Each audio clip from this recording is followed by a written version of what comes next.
ये क्वेश्चन करने से पहले मैं इंट्रोडक्शन देखता हूं। मुझे 3 पॉइंट्स गिवन है जिससे प्लेन पास करता है। प्लेन की इक्वेशन निकालनी है। अब प्लेन की इक्वेशन कुछ ऐसे होगी जहां पे ए, बी और सी हैं उन तीनों पॉइंट्स के पोजीशन वेक्टर्स। मैं देखता हूं ये इक्वेशन आई कहां से, यानी ये डिराइव कहां से हुई।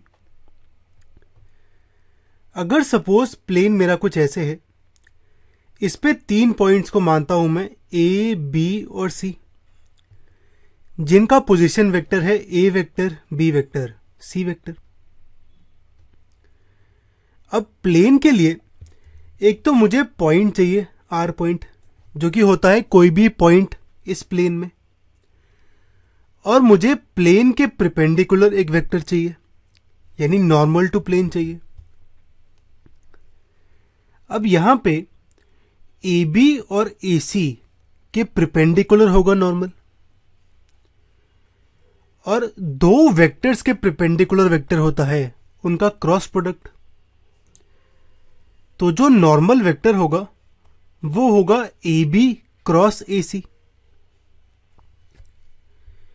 तो मेरा नॉर्मल आ गया। अब एक पॉइंट की बात करते हैं इस प्लेन में। इस प्लेन में एक पॉइंट को मैं पॉइंट पी मान लेता हूं, जिसका पोजीशन वेक्टर है आर।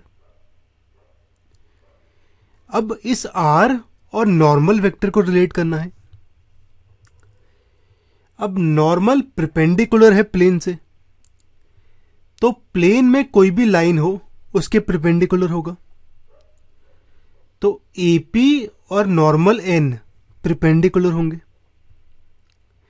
तो एपी डॉट एन, यानी AP vector dot N vector, ये 0 होगा, क्योंकि दो वेक्टर्स परपेंडिकुलर हैं तो उनका डॉट 0 होता है। इसे देखते हैं।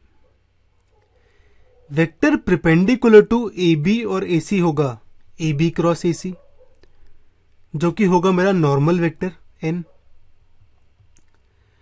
और एपी परपेंडिकुलर होगा इस नॉर्मल वेक्टर के, क्योंकि एपी प्लेन में है और नॉर्मल प्लेन के परपेंडिकुलर है, तो इनका डॉट प्रोडक्ट 0 होगा। अब एपी वेक्टर होगा पी के पोजीशन वेक्टर माइनस ए का, यानी आर माइनस ए, और एन वेक्टर है ए बी क्रॉस ए सी। अब ए बी होगा मेरा बी माइनस ए और ए सी होगा सी माइनस ए। तो प्लेन की इक्वेशन कुछ ऐसे आएगी।